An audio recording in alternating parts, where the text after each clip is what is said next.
நம்ம நல்லா இருக்கிற விஷயத்த மற்றவங்கள்ட்ட ஓடி ஓடி போய் சொல்கிற ஆளுங்களா நீங்கள்? அப்படின்னா இந்த பதிவு உங்களுக்கு தான். நம்ம நல்லா இருந்தால் நம்ம சுற்றி உள்ளவங்களுக்கு பிடிக்கவே பிடிக்காது. நம்ம நல்லா இருக்கிறதுக்காக வேண்டி யாரெல்லாம் நமக்கு உதவி செய்கிறாங்களோ அவங்கள்ட்ட வேணால் நம்ம சொல்லலாம், நான் நல்லா இருக்கேன் இப்போ அப்படின்னு. நீங்கள் ஒரு செயலை செய்கிறதுக்கு முன்னாடியே அவங்கள்ட்ட போயிட்டு நீங்கள் ஓடி ஓடி சொன்னீங்கன்னா அவங்கள்ட்ட எண்ணம் எல்லாமே எதிர்மறையாக தான் இருக்கும். ஃபார் எக்ஸாம்பிள், நான் எனக்கு ஒரு கார் வாங்க போகிறேன் அப்படின்னா, கார் வாங்குறதுக்கு முன்னாடியே நீங்கள் போயிட்டு பக்கத்தில் அக்கம் பக்கத்தில் தெரிஞ்சவங்க தெரியாதவங்க எல்லார்ட்டையுமே நீங்கள் முன்கூட்டியே சொல்கிறீங்கன்னா அவங்கள்ட்ட எண்ணங்கள் எல்லாமே, நான் இவெல்லாம் இப்படிலாம் இருந்தால் இப்போ இவெல்லாம் போயிட்டு கார் வாங்க போகிறானா அப்படின்னு சொல்லிட்டு ரொம்ப ஏளனமாக தான் மனசுக்குள்ள நினைப்பாங்க. அதில் ஒருத்தவங்க 2 பேர் என்னமோ நமக்கு நல்லது நினைப்பாங்க. அது நமக்கு யாரெல்லாம் நம்ம மேலே அன்பு வச்சுருக்காங்களோ அவங்க வேணால் அப்படி நினைக்கலாம். நம்ம சுற்றி உள்ளவங்க எல்லாருமே நம்ம நல்லா இருக்கக்கூடாதுன்னு தான் நினைக்கிறாங்க. அதில் அதிகபட்ச பேர் கண்டிப்பாக நல்லாவே இருக்கக்கூடாதுன்னு தான் நினைக்கிறாங்க. அதனால் நமக்கு ரொம்ப நெருங்கின உறவு, நம்மளோட வாழ்க்கையில் நம்ம அடுத்த ஸ்டெப்புக்கு யார் நம்மளை வந்து இம்ப்ரூவ் பண்ணுறதுக்காக உதவுறாங்களோ அவங்கள்ட்ட வேணால் நீங்கள் நல்லா இருக்கிற விஷயத்த சொல்லலாம். ஆனால் எல்லார்கிட்டையும் போயிட்டு ஓடி ஓடி சொல்கிறதால உங்களுக்கு அந்த வேலை நடக்காமல் போகுமே தவிர கண்டிப்பாக நீங்கள் சொல்கிற வேலை நீங்கள் நினச்சபடி நடக்காது. நீங்கள் சிங்கப்பூர் போகிறீங்க, இல்லை வெளிநாட்டுக்கு நான் போகிறேன் அப்படின்னு நீங்கள் ஓடி ஓடி சொன்னீங்கன்னா கண்டிப்பாக ஏதாவது ஒரு தடங்களை நீங்கள் ஃபேஸ் பண்ணுற மாதிரி தான் இருக்கும். நான் சொல்கிறதால எப்படி இது தடையாகும் அப்படின்னு நீங்கள் கேட்கலாம். அது அந்த மாதிரி இல்லை.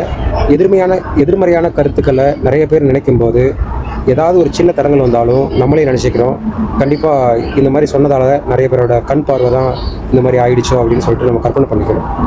அதனால் நீங்கள் நடக்கிற வரைக்கும், உங்கள் ஒரு விஷயம் நடந்து முடிக்கிற வரைக்கும் நீங்கள் யார்கிட்ட சொல்லாமல் இருக்கிறது தான் உங்களுக்கும் நல்லது, உங்களை சுற்றி இருக்கிறவங்களுக்கும் ரொம்ப நல்லது. நீங்கள் ஒரு விஷயத்த சொல்லிவிட்டு அவங்க என்னை வந்து ரொம்ப போராமையாக நினைக்கிறாங்க, ரொம்ப பொச்சரிப்பாக இருக்காங்க, என் மேலே ரொம்ப நான் சொன்னதுலேருந்து கடுக்கடுன்னு இருக்காங்க அப்படின்னு நம்ம நினைக்கிறது உண்டு. நம்ம எல்லா விஷயத்தையும் அவங்கள உளறி கொட்டிட்டு அதன் பிறகு அவங்க அப்படி நினைக்கிறாங்க இப்படி நினைக்கிறாங்கன்னு நம்ம நினைக்கிறதில்ல, எந்த அர்த்தமும் இல்லை. இன்னொன்று முக்கியமாக, நம்ம வேலை பார்க்குற இடங்களாக இருக்கட்டும், இல்லை ஒன்று கூடுற இடங்களாக இருக்கட்டும், எல்லாமே ஓப்பனாக சொல்கிறது உண்டு.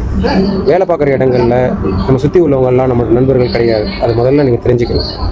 நீங்கள் என்ன நினைக்கிறீங்கன்னா, அவர் நம்மளோட நண்பர் தான், அதனால் இங்கே இருக்கிற எல்லா விஷயங்கள், உங்களுக்கு தெரிஞ்ச விஷயங்கள் எல்லா விஷயமும், கம்பெனி பற்றின உங்கள் நாலேஜ் சம்மந்தப்பட்ட எல்லா விஷயமும் அவர்கிட்ட நீங்கள் தெரியப்படுத்துறீங்க. அவர் தான் உங்களோட முதல் காம்படிட்டராக இருப்பாருன்னு நீங்கள் முதல்ல தெரிஞ்சுக்கணும். உங்கள்கிட்டருந்து எல்லா விஷயமும் கேதர் பண்ணிவிட்டு ஒரு நாள் உங்களையே தூக்கி போட்டு மிதிப்பார்.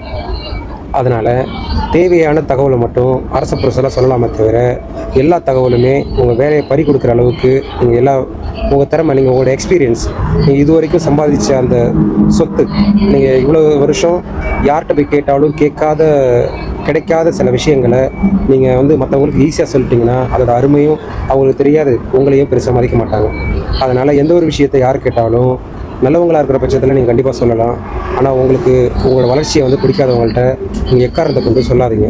குறிப்பாக நீங்கள் வேலை பார்க்குற இடங்கள்லையா இருக்கட்டும், இல்லை ஒன்று கூடுற இடங்களாக இருக்கட்டும், உங்களோட முன்னேற்றத்திற்கு யாருமே வந்து உங்கள் பக்கத்தில் உள்ளவங்க பெரிய அளவுக்கு தூண்டுகோலாக இருக்க மாட்டாங்க. 1-2 பேர் வேணால் ரேராக உங்களோட வளர்ச்சிக்கு தூண்டுகோலாக இருக்கலாம். ஆனால் 10 பேர் இருக்காங்கன்னா 10 பேரும் உங்களை பிடிச்சவங்களாக இருக்க மாட்டாங்க. கண்டிப்பாக 10 பேருக்கும் உங்களை பிடிக்காது. அதை நீங்கள் முதல்ல உணரணும். எல்லா தகவலுமே உங்கள்கிட்ட சேகரித்தாலும் நீங்கள் வந்து அரச புரசலாக சொல்லிவிட்டு ஒரு நாள் அவங்களுக்கு தேவைன்னு இருக்கும்போது உங்களை தேடி வருவாங்க. எல்லா தகவலும் நீங்கள் சொன்னதுக்கு பிறகு உங்களோட தேவை அங்கே இருக்காது, உங்களோட மதிப்பு அங்கே சுத்தமாக இருக்காது. உங்களோட தேவை கண்டிப்பாக இருக்கணும் அப்படின்னு நீங்கள் நினச்சிங்கன்னா நீங்கள் வச்சுருக்க நாலேஜில் 10% 20% தான் அவங்களுக்கு சொல்லிக் கொடுக்கும்.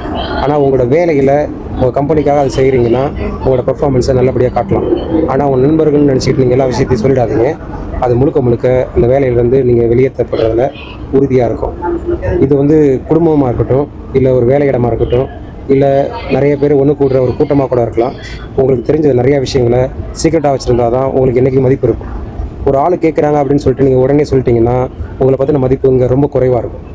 எப்போ ஒரு மனுஷன் ஒரு விஷயத்த நீங்கள் கொஞ்சம் லேட்டாக வந்து பாருங்கள், நீங்கள் நாளைக்கு வந்து பாருங்கள், இன்னும் 2 நாள் கழிச்சு வந்து பாருங்கள் அப்படின்னு சொல்கிறவங்க தான் மதிப்பு அதிகமாக இருக்குது. இப்போ உள்ள சமுதாயத்தில் உள்ள மக்கள் நிறைய பேர் அந்த மாதிரி விஷயங்களை தான் பின்பற்றுறாங்க. 1-2 பேர் இதெல்லாம் எதுக்கு அவங்களை அலைய விடணும், நம்ம உடனே நம்ம எல்லா விஷயத்தையும் செஞ்சு கொடுக்கணும்னு நினச்சேன்னா அந்த விஷயங்கள் வாங்குற வரைக்கும் மாமா மச்சான் அண்ணன் தம்பின்னு சொல்லுவாங்க. விஷயத்தை வாங்கி முடிச்ச பிறகு நம்மளை கண்டுக்கவே மாட்டாங்க. அதனால தான் சில எக்ஸ்பீரியன்ஸ் ஆளுங்க எப்பயுமே அவங்களை கைக்குள்ளே வச்சுக்கிறதுக்காக வேண்டியே சில விஷயங்களை ஹோல்ட் பண்ணியே வச்சுருப்பாங்க. அது எதுக்காகனா அப்போ தான் நம்ம வந்து சில விஷயங்கள் நம்ம அவங்கள்ட்ட சொல்லும்போது அவங்க நம்மளுக்கு ரெஸ்பெக்டாகவும் நம்ம சொல்கிற விஷயங்களை உடனே கேட்டு அவங்க செய்யக்கூடிய அளவுக்கு இருப்பாங்க. ஸோ ஒரு சில பேர் கேட்ட உடனே எல்லா விஷயத்தையும் சொல்லிவிட்டு அதுக்கு பிறகு ஒப்பாரி வைக்கிறது. நான் தெரியாதனமாக எல்லாத்தையும் சொல்லிட்டேன், அதனால் இப்போ என்னை கண்டுக்கவே மாட்டாங்க. அது உறவுகளாக இருக்கட்டும், வேலை இடங்களாக இருந்தாலும் சரி, எந்த ஒரு விஷயத்தையும் கொஞ்சம் சீக்கிரட்டாக வச்சு மெயின்டைன் பண்ணிங்கன்னா உங்களுக்கு எப்பயுமே மதிப்பு இருக்கும். இன்னும் ஒரு விஷயம் முக்கியமாக நீங்கள் தெரிஞ்சுக்கணும், நம்ம சுற்றி உள்ளவங்க எல்லாருமே நம்ம சந்தோஷமாக இருந்தால் அவங்களுக்கு சுத்தமாகவே பிடிக்காது. வெளிப்படையாக அவங்க முகத்தில் அது காட்டலைனாலும் உள்ளுக்குள்ளே நம்மளை எப்படிலாம் கொஞ்சம் கவுக்கலாம், என்ன மாதிரி செய்யலாம், நம்ம கூட இருந்துக்கிட்டு அவங்களால செய்ய முடியலனாலும் யாரை வச்சு மூவ் பண்ணி நம்மளை வந்து தலைக்கீழே, அதாவது டாப்பில் இருந்து பாட்டத்துக்கு எப்படி கீழே இறக்கலாம் அப்படின்னு யோசித்து சூப்பராக பண்ணுவாங்க. அது நமக்கு தெரியாத அந்த பொண்ணெல்லாம் செஞ்சுருக்க மாட்டாங்க, அவர்லாம் செஞ்சுருக்க மாட்டார், அவர்லாம் ரொம்ப நல்ல மனசுக்காரு அப்படின்னு நம்ம நினைப்போம். ஆனால் அவர் நேரடியாக செஞ்சுருக்க மாட்டார், அது வேறு ஆள் மூலயமா வச்சு அந்த காரியத்தை முடிச்சிருப்பார். ஏன்னா இந்த இந்த லைஃபே ஒரு சர்வை பண்ணுறது தான். யார் இந்த வாழ்க்கையில் சர்வை பண்ணி யார் மேலே வராங்க, யார் சர்வை பண்ணி கீழே போகிறாங்க அப்படின்னு தான் இந்த வாழ்க்கையே. அதனால் நிறைய பேர் பித்தலாட்டம், ஃப்ராடு, முள்ளமாரித்தனம் இந்த மாதிரிலாம் பண்ணி கூட மேலே வர்றாங்க. இதனால் அவங்க ஃபேமிலி நல்லா இருக்கிறதா அவங்க ஃபீல் பண்ணுறாங்க. நிறைய பேர் விட்டு கொடுத்துட்டு சாப்பாட்டுக்கு வழி இல்லாமல், நான் வந்து ரொம்ப நல்ல மனசுக்காரன் அதனால் விட்டு கொடுத்துட்டேன், என் ஃபேமிலி வந்து கொஞ்சம் சாப்பாடு கஷ்டப்படுது அப்படின்னு நீங்கள் யார்கிட்ட போய் காசு கேட்டால் கொடுக்க போகிறாங்க? கண்டிப்பாக இல்லை. அதனால் உங்கள் சூழ்நிலைக்கு தெரிஞ்சு காலத்துக்கு தகுந்த மாதிரி நீங்கள் பயணிச்சிங்கன்னா இன்றைக்கி மட்டும் இல்லை, இந்த உலகம் எப்பயுமே உங்கள் கையில் இருக்கும்.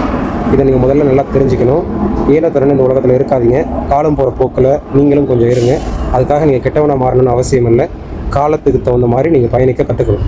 அது ரொம்ப ரொம்ப முக்கியம். நம்ம மற்றவங்களோட மனசை நோகடிக்காத அளவுக்கு நம்ம என்ன பண்ணாலும் அது தவறு இல்லை. மற்றவங்களுக்கு காயப்பட்டு, மற்றவங்க அது வந்து வேகப்பட்டு, அதனால் அவங்க வந்து ஒரி பண்ணி, இவனால் எனக்கு இந்த சம்பவங்கள்லாம் நடந்திருக்கு அப்படின்னு அவங்க சொல்லி ஒரி பண்ணால் தான் அது நம்ம அந்த வேதனையை நம்ம அனுபவிக்கிற மாதிரி இருக்கும். மற்றவங்களுக்கு காயப்படாத எந்த விஷயத்தையும் நீங்கள் தாராளமாக செஞ்சு மேலே வரலாம். கண்டிப்பாக இது உங்களுக்கு பயனுள்ள தகவலாக இருக்கும்னு நம்புகிறேன்.